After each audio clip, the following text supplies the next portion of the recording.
Okay, Assalamualaikum dan salam sejahtera. Nama diberi Katina Awit Abdullah, Business Partner Archmed Kali Palami. Kami disponsor ke dalam bisnes yang cukup hebat ini oleh Diamond Direct, Cikgu Nasmi dan Cikgu Alawiyah. Kami diberi bimbingan dan dipantau dari jauh oleh FEDC Syarul Fahmi dan Maziatu, dan seterusnya kami didoakan dari jauh oleh Ayanda Haji Abdullah dan Bonda Haji Mariam. So hari ini saya akan berkongsi dengan anda sistem rawatan air kita iaitu e-spring. So hari ini kita akan tengok kepada topik kualiti air. Yang kedua, kesedaran tentang pencemaran air. Yang ketiga, faedah e-spring. Dan yang keempat adalah pemasangan dan juga mendiagnosis. Okey, yang pertama kita tengok apa yang anda faham tentang dengan air bersih. Yang pertama ialah bebas daripada air bersih ialah bebas daripada bahan cemar, iaitu yang berbahaya, estetik, berbau, yang tidak menyenangkan. Bahan cemar air pula yang kita tidak dapat lihat, kita rasa ataupun kita hidu. Dan kebanyakannya bahan cemar air ini memang memberi kesan buruk kepada kesihatan kita. Dan kita tengok dekat sini bekalan air dan juga rawatan kumbahan. Bekalan air adalah daripada pengekstrakkan air mentah dari bawah tanah dan juga ataupun daripada atas permukaan, contohnya daripada sungai. Dan air ini nanti akan melalui rawatan penyelenggaraan pemulihan air dan kemudian baru disalurkan ke rumah kita, sama ada air domestik dan juga bukan domestik. Dan kemudian air kumbahan daripada rumah kita tadi akan melalui satu sistem merawatan air buangan, dan kemudian setelah dirawat barulah air itu akan disalurkan semula ke dalam sungai. Dan kalau kita tengok ini adalah loji rawatan pembentungan yang objektifnya ialah untuk menyingkirkan sisa cecair manusia dan industri serta menjadikan cukup selamat untuk dikembalikan persekitaran akuatik. Masalahnya sekarang ialah IWK dia tak berupaya untuk menyingkirkan bahan toksik yang terdapat di dalam air tersebut, termasuk logam berat. Dan dia hanya mampu menyingkirkan pepejah dan bahan organik terampai sahaja. Jadi maksudnya walaupun sudah melalui rawatan, air yang disalur ke dalam sungai masih lagi mempunyai sisa-sisa toksik. Okey, yang ini pula ialah loji rawatan pembentungan. Bagaimana air daripada sungai tadi melalui berbagai rawatan ataupun tapisan dan kemudian akan ditambahkan dengan klorin, fluorida, karbon terhidrat dan kemudian barulah disalurkan kepada kita iaitu pengguna. Dan kalau kita tengok di sini, walaupun air itu tadi telah melalui pelbagai tapisan dan juga rawatan, apabila disalur ke rumah kita, air yang terawat tadi memang boleh bertemu dengan sisa farmaseutical, racun perosak, keluaran sampingan dan penyetinjaan dan macam-macam. Ini yang tidak pernah kebanyakan orang tidak pernah terfikir. Di sepanjang perjalanan air itu sebelum datang ke paip rumah kita, sebenarnya boleh bertemu dengan pencemaran-pencemaran. Dan kita tengok di sini, adakah air bersih dan selamat diminum terus daripada paip? Sekiranya kita didihkan air sebelum meminum, bolehkah ia menghapuskan bahan cemar? Ini yang kita perlu didik kita punya prospek, kita punya ahli keluarga, kita punya kawan-kawan, kerana ramai yang tidak mengetahui bahawa apabila kita didihkan air, ia boleh merosakkan kualiti air. Dia mungkin boleh hapuskan mikroorganisma, tetapi kesan buruknya ia memekatkan bahan cemar kimia di dalam air dan yang semestinya boleh memudaratkan kesihatan kita. Jadi kalau kita tengok di sini, berapa banyak air patut diambil? Mengikut cadangan, minimum 6 gelas ataupun lebih dalam sehari. Cadangan KKM 6 hingga 8 gelas air kosong sehari. Cadangan Mayo Klinik 8 gelas air kosong sehari. Dan bagi cadangan Pertubuhan Kesihatan Sedunia WHO mengikut berat badan lelaki ataupun wanita jumlah air yang perlu diminum. Dan kita tengok di sini, kenapa kita perlu minum 6 gelas air tulen sehari, minimum 6 gelas air tulen sehari. Satu, untuk mengelakkan batu karang. Batu karang ni berlaku sekiranya garam dan mineral termendap di buah pinggang. Jadi batu karang ini boleh berlaku disebabkan asupan mineral dan garam kerana kita tidak cukup minum air. Dan lazimnya batu karang berlaku kepada lelaki. Kepada lelaki berbanding dengan wanita yang berumur 30 hingga ke 50 tahun. Dan sememangnya batu karang ini memang menyakitkan.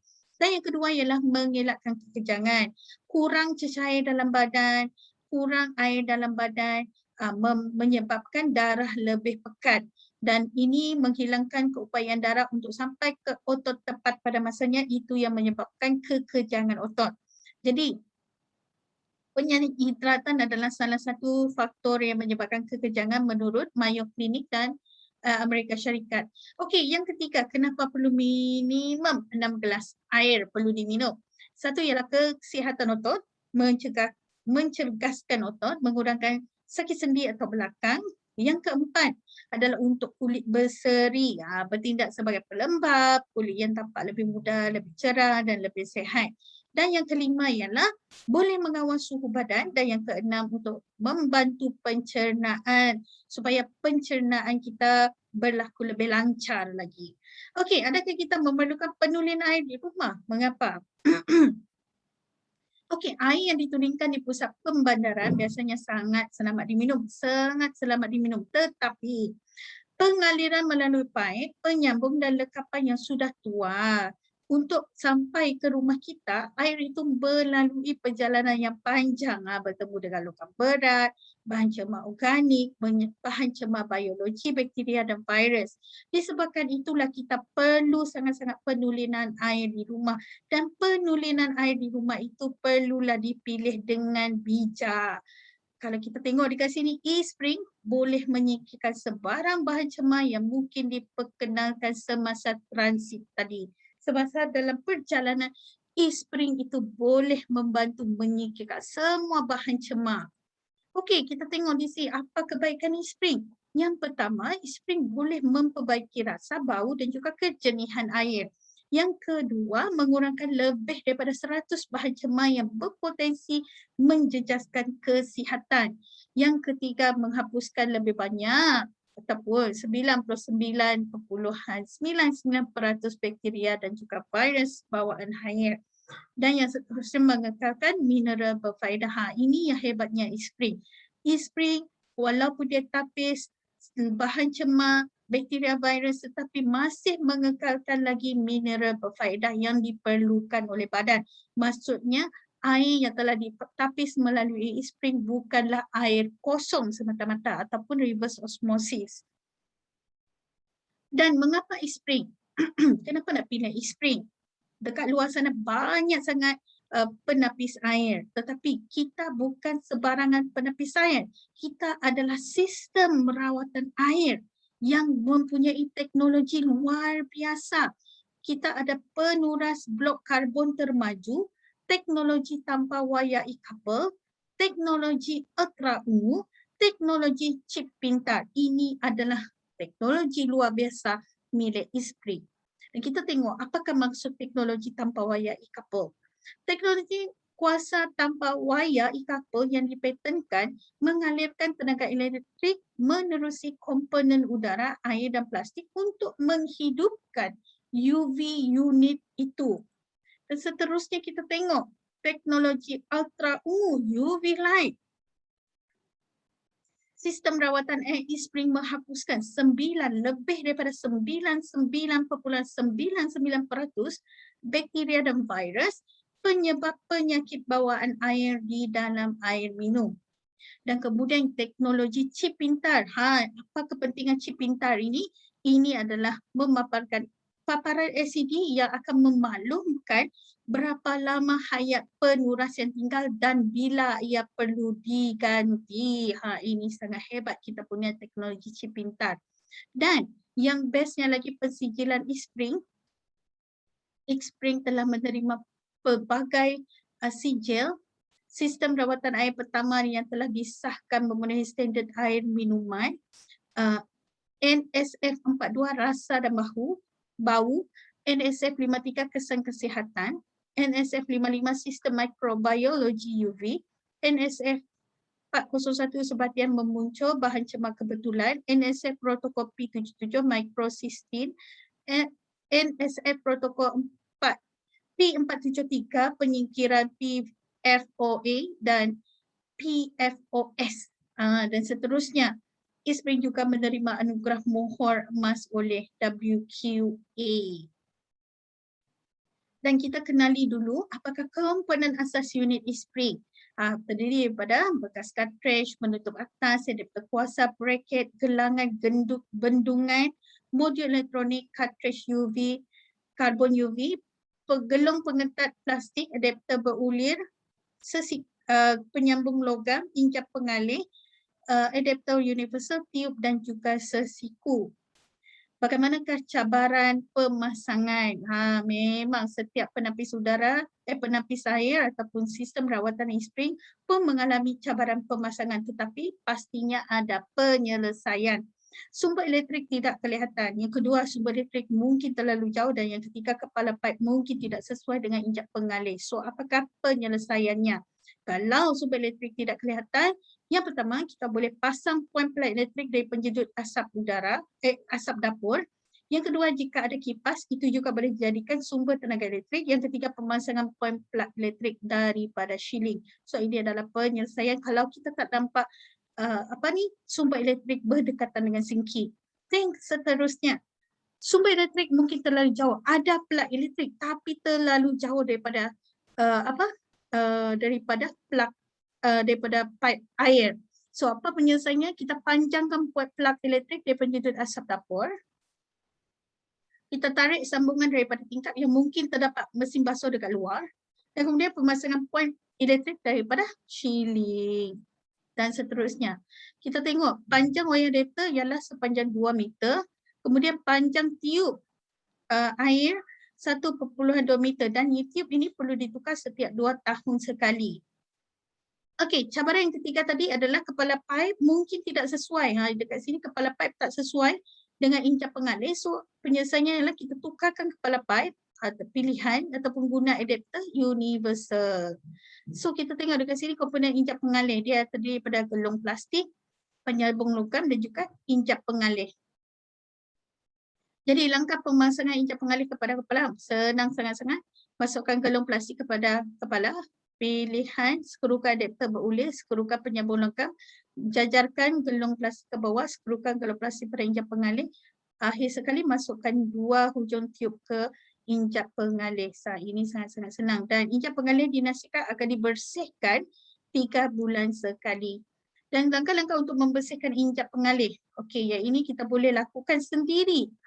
Sebab tak payah panggil-panggil technician, sebab perkara ini sangat senang untuk dilakukan. Okey, kita keluarkan dulu injap pengalih dari kepala paip, keluarkan tiub dari injap pengalih. Tiub dekat sini kita keluarkan. Kemudian kita putar, buka penutup plastik air terawat, dekat bawah ni kita buka, keluarkan penutup dan tapis, dan sangat perlu berhati-hati dengan komponen-komponen kecil ini supaya tidak hilang. Di dalam saluran air terawat terdapat penahan dan juga sesendar. Keluarkan penahan dan sesendar dengan lidi kayu yang kecil. Kemudian asingkan penahan plastik dari sesendar, rendam selama 20 minit. Yang ini kita gunakan dish drop dan juga air. Okey, sediakan satu besen lah. So kita rendam. Guna berus gigi untuk pembersihan lanjut. Kemudian baru kita bilas dengan komponen air. Okey, pemasangan injap pengalih. Jangan pula lepas buka-buka tak pandai pasang. Okey, ini dia. Injap pengalih, lepas tu kita masukkan galas berbola, gasket getah, penahan, tapis plastik dan juga penutup plastik. Okey, langkah-langkah menggantikan cartridge. Okey, sekiranya cartridge setelah digunakan selama setahun ataupun 5,000 penggunaan yang mana datang dahulu, so kita boleh tukarkan cartridge dengan sendiri tanpa memanggil technician. So, kita buka cover, kita alihkan bahagian elektronik dan tube, kemudian kita twistkan dia punya sesendal ni, kemudian kita angkat dia punya bracket ke atas dan kemudian kita ambil pusingkan cartridge lama dan kita gantikan dengan cartridge baru. So, mudah untuk mengganti cartridge tanpa alat khas kerana tidak ada wayar atau palam dalaman untuk memutuskan dan menyambung semula. Cartridge dirancang untuk tahan 5,000 liter ataupun 1 tahun yang mana lebih dahulu. So ini sangat-sangat senang untuk kita tukar, kita sendiri boleh tukar ataupun kita boleh servis ABO kita dengan menukar cartridge. Untuk tambahkan lagi kita punya perhubungan kita dengan kita punya prospek. Bukan, dengan kita punya ABO. So, memahami paparan e-spring. Okey. Air yang terawat, kalau kita tengok di sini, bila kita pusing dia punya tombol ni, air akan turun. Ini maksudnya titisan air biru, berkelip biru. Kalau kita buka air tidak terawat, yang titisan air ini tidak akan berkelip. Dan yang ini yang kita gunakan untuk kita mencuci tangan, cuci pinggan mangkuk. Yang ini untuk air yang kita minum. Okey, mendiagnosis masalah semasa muat air terawat. Kalau kita tengok dekat sini, kita buka air terawat tetapi cawan merah ini menyala, ini bermakna masalah dia cartridge tidak dikenali. Install cartridge merah. Yang warna merah ini keluar. Replace cartridge merah. Maksudnya tamat cartridge. Masalah penutup dikeluarkan. Kalau phone warna merah ini maksudnya lampu UV bermasalah, penuras air bermasalah. Apabila hayat cartridge tinggal 10%, bunyi bip mengingatkan. Kalau dekat nak habis tempoh hayat cartridge, dia akan berbunyi. Okey, 1 bar biru 3 bulan keluarga kecil. Setiap bar ini dia akan berkurangan setiap 3 bulan. Okey, soalan yang lazim ditanya untuk e-spring. Mengapa penuras karbon tekan yang diaktifkan e-spring berkesan? Apa itu penuras karbon tekan yang diaktifkan? Apa bezanya antara penuras blok karbon tekan yang diaktifkan dengan penuras blok karbon biasa? Bagaimanakah ia berfungsi? So, ini adalah jawapan dia. Okey, penuras blok karbon tekan yang diaktifkan diperbuat daripada sabut kelapa. Prestasi penuras blok karbon tekan yang diaktifkan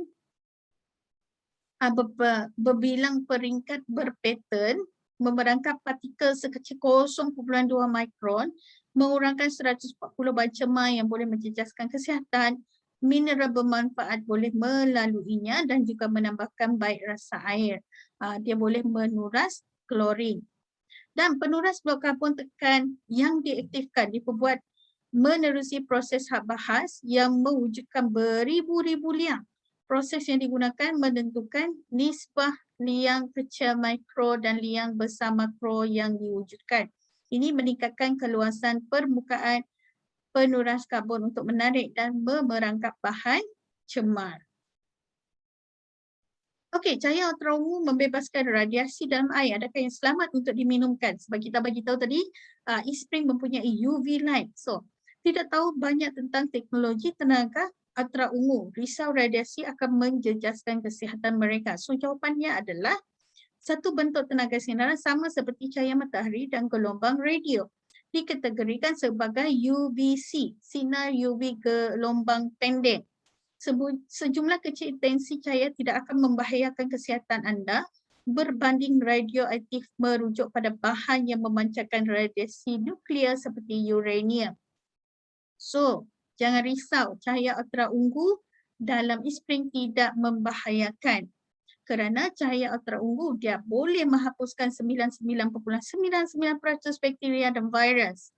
Lampu UV hanya menyala bila air mengalir. Lampu UV akan menyala sehingga 30 saat selepas aliran air terhenti.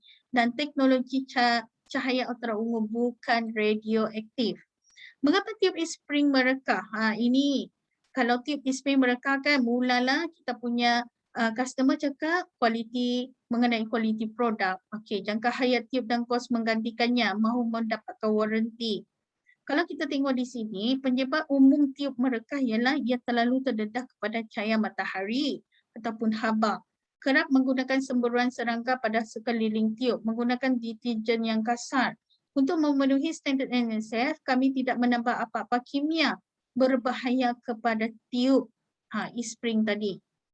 Saya dengar air berakali menambah kebaikan kesihatan. Betulkah? Okey, ya, banyak rawatan air di luar yang mengatakan air berakali adalah lebih baik. Sebenarnya kita perlu fahami dulu kebenaran mengenai air berakali. Sedar tentang produk jenama X yang boleh menghasilkan air berakali. Okey.